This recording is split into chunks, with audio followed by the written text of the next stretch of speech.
Assalamualaikum warahmatullahi wabarakatuh. Halo guys, kembali lagi bersama saya Bobby Herian. Hari kita akan kembali komentari video dari Philip Haid yang berjudul Doditan. Maklum dikit dong kalau mayoritas. Oke, kita akan langsung tonton videonya, bisa akan kita komentari guys. Halo teman-teman, berjumpa lagi dengan saya Brother Phil. Kembali kita akan menanggapi video wawancara Doditan dengan wartawan CNN Indonesia. Kita akan lihat standar ganda yang dilakukan Doditan. Sebelum kita tanggapi, kita saksikan videonya berikut.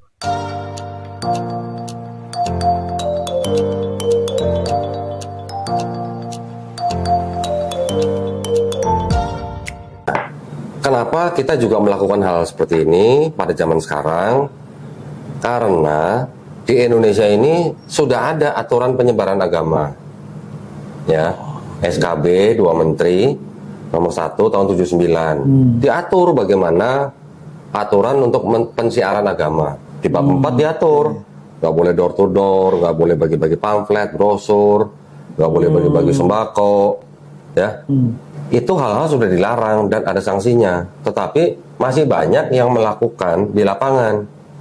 Oke teman-teman, kita sudah dengarkan bersama pernyataan Doditan bahwa kegiatan misionaris dengan mengajak orang yang sudah beragama dilarang oleh undang-undang.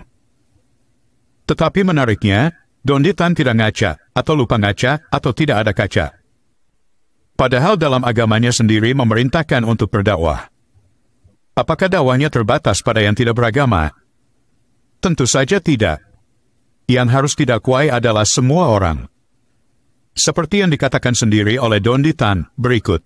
Terus kita cuman begini-gini aja, jangan dong. Kita dakwah yuk, gitu. Kita kasih tahu manusia-manusia yang belum muslim. Nggak usah jauh-jauh.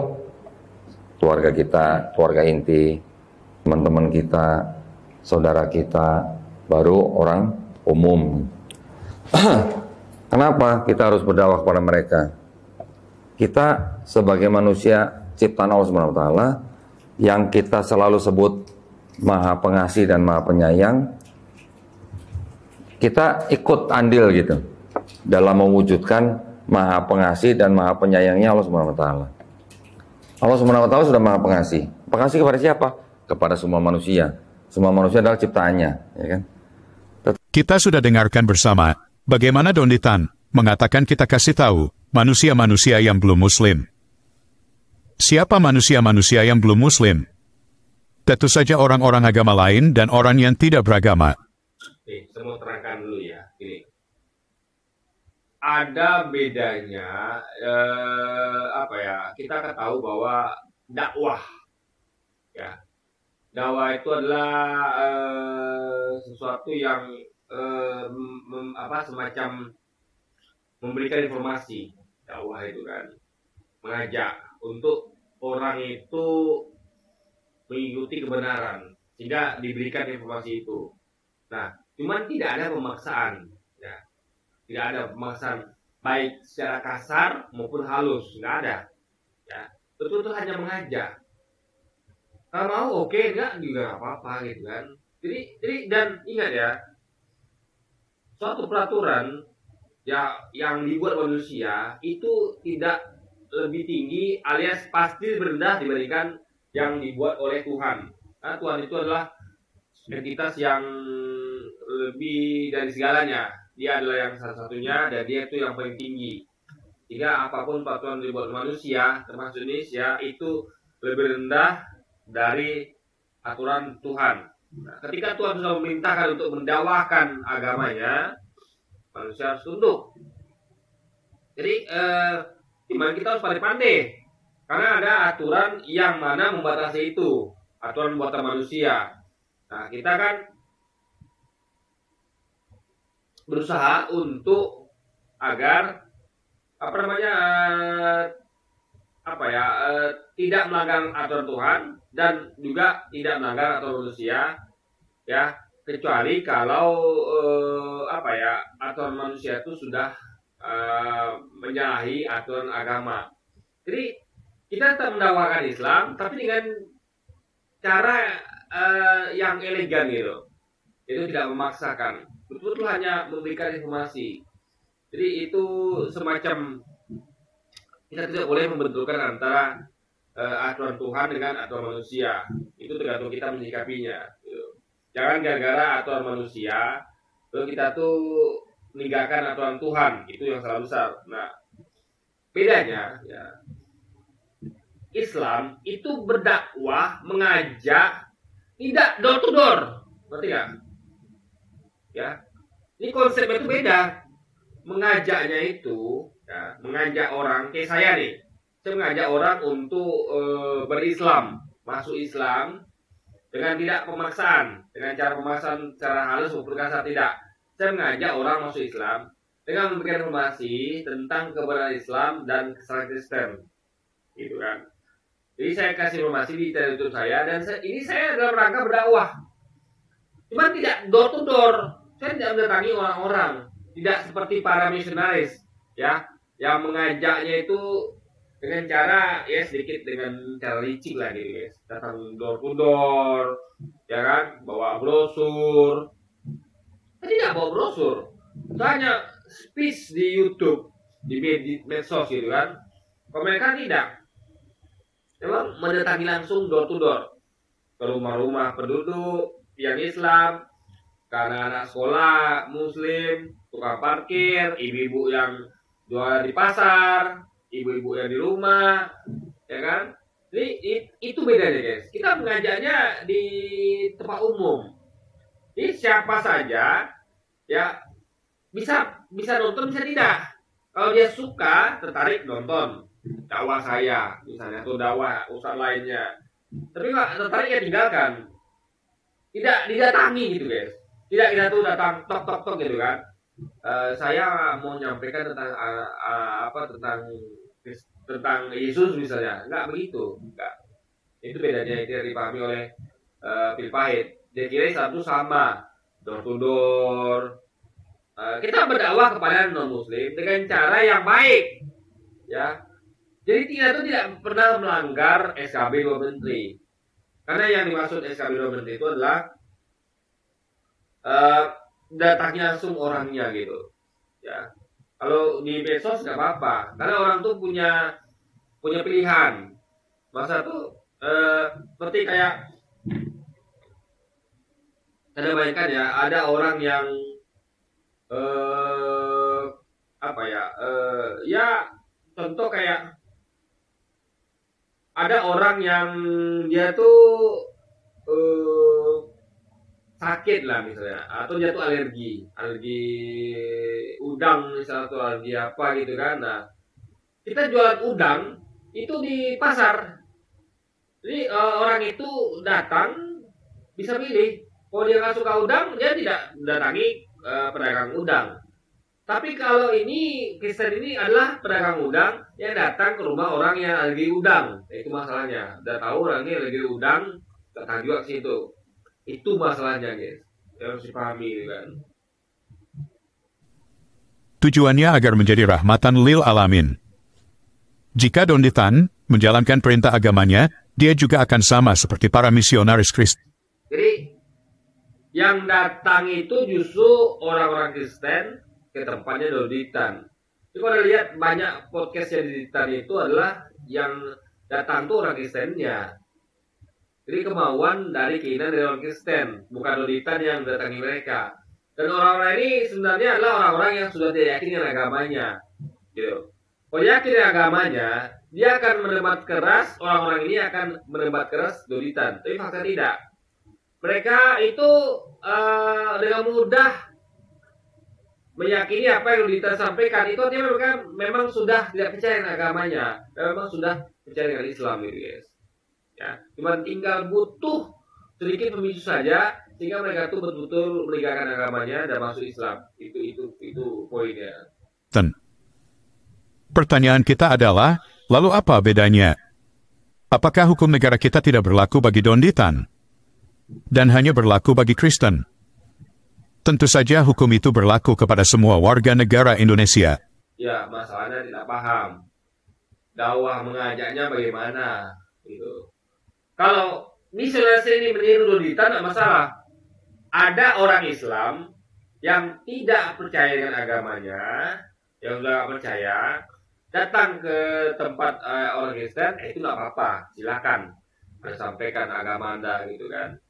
Tapi Anda jangan datang ke rumah-rumah orang Islam, bawa brosur, ya kan, nyampaikan agama Anda gitu, bukan begitu, ya. Anda harus didatangi. Atau yang kedua, ya dakwah di medsos ini gitu, ya kan.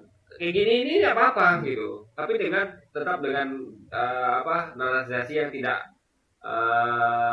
tidak mengandung unsur kebencian atau provokatif atau hal yang merusak toleransi antar agama, guys.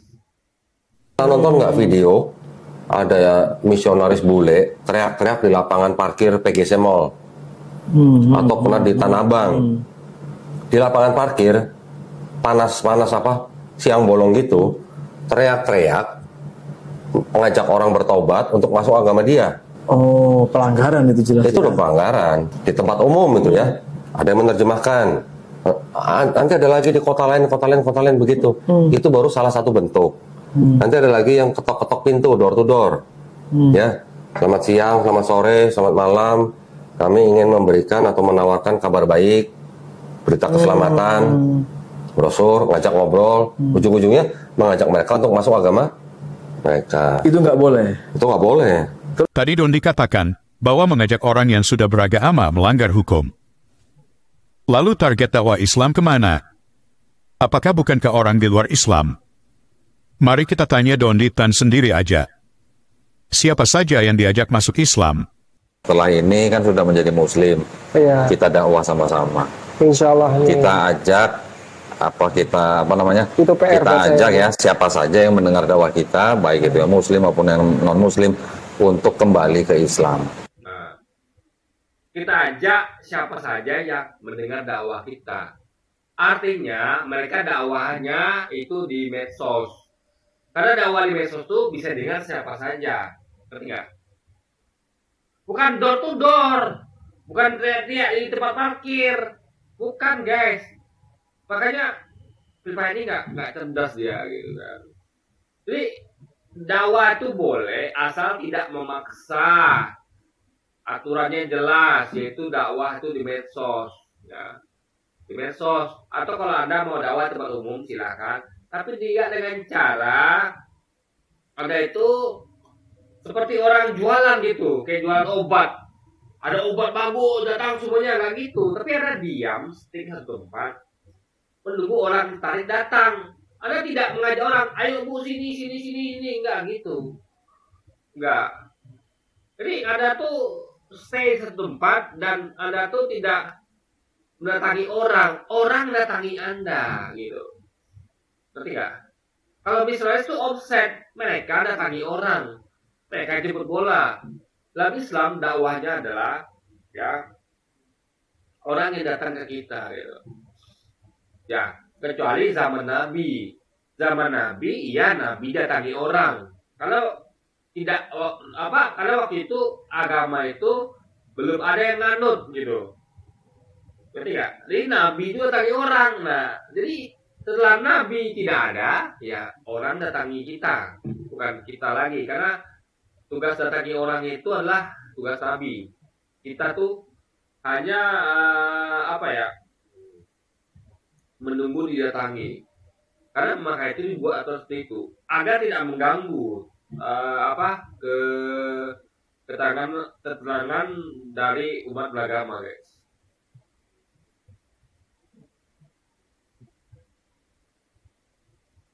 Itu aja sebenarnya sih. Siap. Antum dakwahi orang-orang di kampung sana yang tidak sekolah pakai ilmu. Tadi nggak masuk akal dia itu. Ditolak sama dia. Kenapa? Nggak sekolah dia. Tapi kalau datang bawa sembako, diterima sama dia. Nggak boleh bagi-bagi sembako, ya. Itu hal-hal sudah dilarang dan ada sanksinya. Tapi kalau datang bawa sembako, diterima sama dia. Nah, saya dakwah dokter ke NTT. Rame-rame orang tua di sana menyerahkan ke saya anaknya untuk diislamkan. Ayah ibunya Katolik, anaknya disuruh masuk Islam. Kenapa? Karena metode dakwah saya mengikuti Quran tadi. Oh, dulu waktu di Kristen begitu juga caranya. Cuma saya pindahkan ke Islam. Bagus itu. Teriak-teriak. Nah, gini ya. Dimasukkan oleh Ustaz Rawawan itu begini. Ya. ini mengambil simpati dari orang-orang non-Kristen, tapi tidak memaksa, ya, memberikan bantuan, gitu, sehingga orang tertarik. Nah, dengan tertarik mereka ingin belajar lebih jauh tentang Islam. Jadi mereka tuh bukan datang bawa sembako sambil promosi Islam, tidak. Ngerti nggak maksudnya? Bedanya gitu, guys. Jadi Islam itu, ya, para pendakwah Islam ini datang ke NTT misalnya atau daerah pertulisan lain memberikan sembako untuk memberikan bantuan. Yang diberikan bantuan sembako itu memang orang-orang susah, ya memang butuh bantuan. Dan ini adalah ladang amal gitu, memberi bantuan orang susah, nggak peduli agamanya, gitu kan. Nah, cuma bedanya dengan misionaris itu langsung kasih sembako dan langsung mengajak, ngerti nggak? Langsung mengajak, langsung mendakwa, langsung menyampaikan tentang Kristen kepada orang-orang Muslim yang diberi sembako, ya, dengan terang-terangan. Islam tidak, dia menunggu feedback. Ketika sembako diberikan, ya kan? Kalau orang ini kan tentu ada penasaran, apa sih agama orang ini, gitu kan? Nah, kalau mereka tidak tertarik, ya, tidak bertanya tentang Islam, ya mereka tidak akan menyampaikan dakwah tentang Islam. Ngerti nggak? Ya kan? Ngerti nggak? Bedanya Kristen itu betul-betul telanjang, betul-betul terang-terangan. Yes. Karena praktik kita lihat sendiri, datang door to door, teriak-teriak di tempat umum. Ini mereka tuh strike langsung, itu nggak boleh. Tapi kalau Kristen, jadi Islam itu caranya itu tidak melalui pemaksaan. Jadi memberi sama kayak gini. Anda tahu saat ini momen pemilu. Momen pemilu, ya. Misalnya, kita tahu ada kejadian yang viral baru-baru ini di mana ketika ada kampanye dengan bansos. Jadi bansos itu, jadi Kristen itu sama kayak ada partai atau tim ses dari calon 02 datang ke suatu wilayah memberikan bansos, ya. Di situ, di bansos itu mereka itu sambil menyebarkan pamflet dan mengajak orang untuk memilih Prabowo dan Gibran. Bahkan mereka itu diminta fotokopi EKTP-nya gitu untuk didata, ya. Nah, itu nggak boleh. Tapi kalau Islam itu metodenya sama seperti ada partai datang ke tempat bencana. Mereka memakai baju partai, memang memakai atribut partai. Tapi mereka tidak promosi partai atau siapapun itu, tidak. Datang, ya sudah, bagi-bagi beras, sembako sudah. Kalau tarik, ya silakan. Kalau tidak juga apa-apa gitu. Nggak ada, promosi itu nggak ada. Ngerti nggak? Cuman ini sembako dari partai ini, udah gitu aja. Ya, untuk memberitahukan, jadi orang ini tahu dari mana sembakonya, sudah gitu aja. Bukan mengajak, ayo pilih ini, nggak ada. Nah, itu beda dari Islam dan Kristen gitu, ya kan? Jadi Ustaz Wawan itu menyampaikan bahwa mereka itu ternyata itu memberi sembako, tapi tidak promosi agamanya. Ngerti nggak? Orang-orang itu nanti akan tertarik dan bertanya. Nah, kalau tidak tertarik ya sudah, nggak masalah gitu. Ini beda konsep. Ya. Jadi konsep di Kristen dan Islam itu beda, tentang bagi-bagi sembako itu beda sekali, guys, dan disamakan.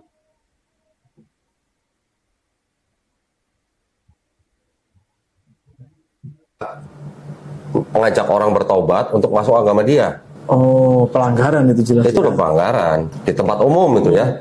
Ada yang menerjemahkan. Nanti ada lagi di kota lain begitu. Saya pergi ke NTT itu bawa menteng banyak saya uang. Saya kalau ke NTT bawa uang banyak saya.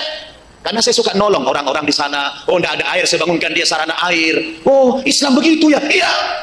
Kita sudah dengarkan bersama, Dondi Tan dalam dakwahnya mengajak orang yang sudah Jadi kan Islam begitu ya. Ini mereka tuh melihat Islam dari kebaikan dari Islam gitu. Jadi tidak dipromosikan Islam tuh secara head-to-head itu enggak. Jadi apa namanya ya? Beda dengan misionaris sekali lagi. Mereka memang datang door to door, bawa pamflet, bahkan seringnya tangan kosong, guys. tidak bantu orang gitu. Itu masalahnya gitu kan. Beragama juga. Dan kegiatan dakwah seperti ini juga dilakukan oleh ustadz lain, seperti Ustadz Nababan. Pertanyaan kita adalah, apakah ini tidak disebut pelanggaran? Bentar, bukankah kalau di masjid ada yang bilang nih, di masjid juga ada yang ngomong agama-agama lain? Artinya kan kadang-kadang kan ini seperti itu. Apakah nggak sama dengan ilustrasi yang tadi teriak-teriak di tempat parkir? Di masjid ngomongin agama lain maksudnya? Misalnya, hati-hati dengan ini, bahwa ini yang benar ini, jangan sampai, misalnya begitu kan. Kalau di masjid, memang tempatnya kan. Tapi kan ada speakernya, Mas. Dan Ya. orang lain kedengaran, gitu misalnya gitu.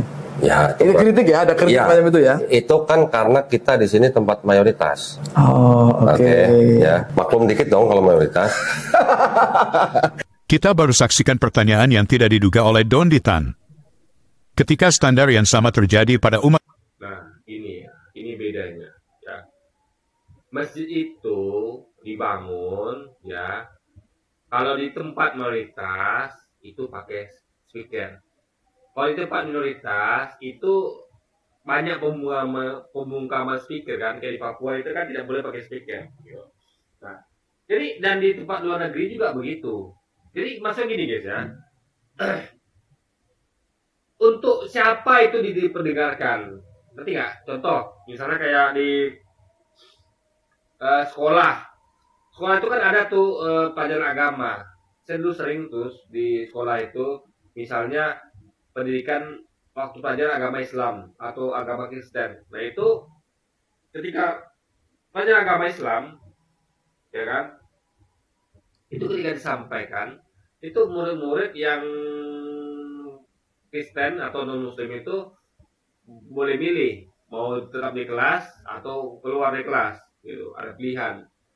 Nah, kalau ada pelajaran agama Kristen, karena Kristen di kelas itu sedikit, ya hanya 1-2 orang, ya mereka yang keluar, mereka pakai ruangan lain, bukan yang mayoritas yang keluar ya, bukan.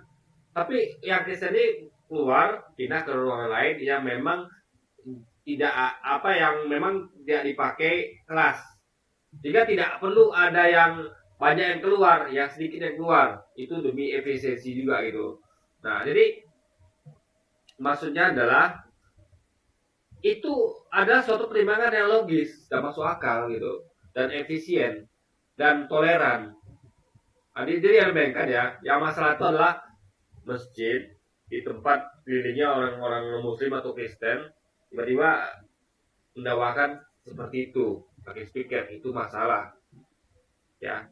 Karena sama kayak tukang parkir sama kayak di tempat parkir tadi, ya kan? Kalau dia tempat parkirnya di negara-negara yang mayoritas Kristen, silakan.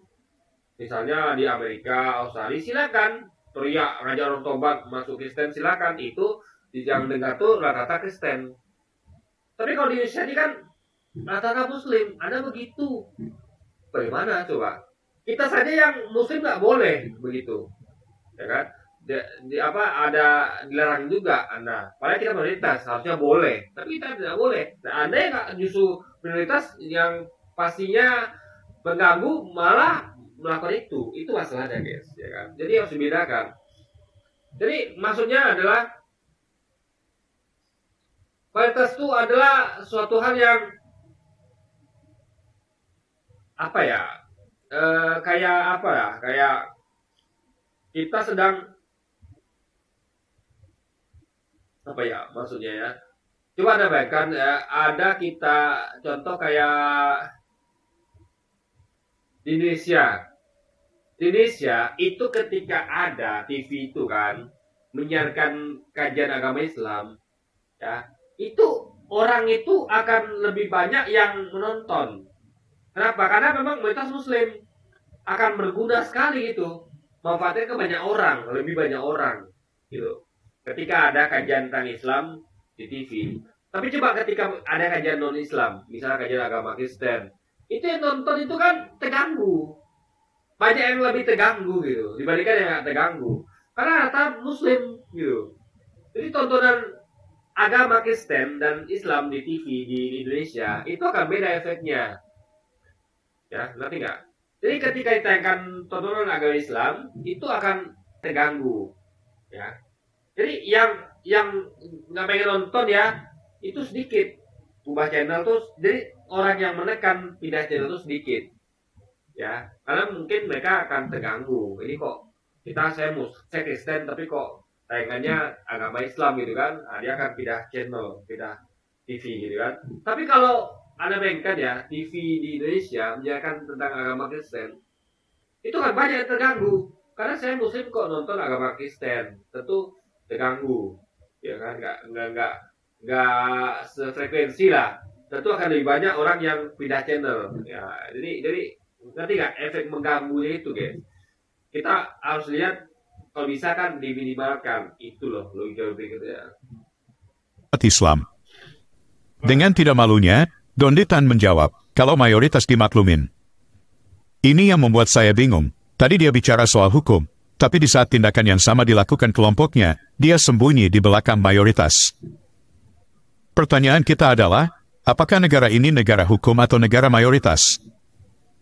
Apakah maksudnya, mayoritas boleh berdakwah dengan sembako ke agama lain, tapi kalau agama lain tidak boleh, alasannya karena mereka minoritas. Katanya, sesuai undang-undang, kita tidak boleh mengajak orang yang sudah beragama. Makanya seperti yang saya sampaikan tadi, pilihannya yang ngerti. Bagi-bagi sembakonya bagaimana dulu, ya kan?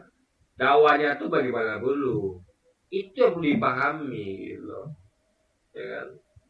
Tapi, kalau gunakan standar yang sama, pendakwa Muslim juga mengajak orang yang sudah beragama. Apakah itu bukan pelanggaran? Menurut saya undang-undang tadi sudah dilanggar oleh umat Kristen dan Islam. Beda. Umat Islam tidak melanggar undang-undang tadi. Yang melanggar itu umat Kristen. Jangan Anda samakan. Metodologinya saya berbeda gitu kan. Karena kedua agama ini adalah agama misi. Artinya dalam konteks ini kita tahu bahwa di negeri kita adalah sebuah negara Pancasila di mana agama menjadi nilai utama. Agama menjadi nilai utama. Dan kita sadari bahwa di Indonesia ini banyak agama. Konsekuensi dari banyak agama adalah terjadinya interaksi, tidak bisa dihindari, interaksi, saling berupaya untuk mempengaruhi, mengajak, dan sebagainya. Dan ini tentu sebuah kegiatan, sebuah aktivitas yang tidak bisa dan tidak boleh dilarang. Jadi menyampaikan kebenaran agama dari seseorang yang beragama kepada orang lain, walaupun juga sudah beragama, seharusnya tidak dilarang. Kenapa? Karena ini perintah agama. Sedangkan negara kita memberikan kebebasan untuk beragama dan tentunya menjalankan agamanya. Salah satu bentuk menjalankan agamanya adalah menyampaikan agamanya kepada orang lain. Berdakwah. Tidak peduli agama apapun, mereka punya tugas. Iya, cuman berdakwahnya yang dimaksud oleh orang ini adalah bukan head to head, door to door, atau kepada orang yang masih percaya dengan agamanya. Tapi orang itu yang karena tidak percaya dengan agamanya, dia ngajak ngobrol orang Islam, itu boleh. Ya, juga berdakwah di medsos. Jadi beda, konsep yang Kristen itu beda. Mereka itu jelaskan berdakwah dengan orang yang masih percaya dengan Islam, itu masalahnya. Dan mereka yang mendatangi, itu masalahnya, guys. Ditugaskan oleh agamanya untuk menyampaikan dakwah itu atau menyampaikan agamanya. Ya, di dalam agama Islam seperti misalkan tertera dalam surat Ali Imran kalau tidak salah, ud'u ila sabili rabbika bil hikmah wal mau'izati hasanah wajadilhum billati hiya ahsan. Ud'u ila sabili rabbika, sampaikan kebenaran dari Tuhan itu. Di dalam hadis balighu anni walau ayah, sampaikan walaupun sekedar satu ayat apa yang kamu dapatkan dariku itu. Jadi ini perintah. Di dalam misalkan dalam agama Kristen jadikanlah semua bangsa itu muridku. Misalkan kalau nggak salah di Injil Matius. Jadi semua. Dan ini bedanya lagi ya. Kita tuh memang menjadi rahmat bagi seluruh alam, itu memang firman Tuhan. Apa yang saya pakai Muhammad. Tapi kalau kita cek yang jadikanlah sebangsa itu muridku, itu bukan perkataan Yesus. Karena pakar dari Bible sendiri, 73 profesor dari Harvard yang merupakan mereka itu adalah profesor Kristen, itu telah meneliti bahwa itu adalah ayat sisipan, ayat tambahan yang tidak ada di Alkitab mula-mula. Karena Yesus itu di Alkitab mula-mula hanya berdakwah untuk Israel, Dan dia melarang murid-muridnya untuk keluar Israel. Jadi dia tuh hanya untuk Israel. Lalu tiba-tiba ada penambahan ayat itu yang menjadikan itu Yesus itu seperti seorang yang menjilat ludah sendiri. Jadi itu tidak masuk akal. Dan makanya kita meyakini apa yang disampaikan oleh para profesor Harvard 73 orang itu, ya, dari pakar Kristen itu adalah benar. Karena tidak mungkin, tidak masuk akal soal Yesus itu menyampaikan suatu hal yang tidak konsisten.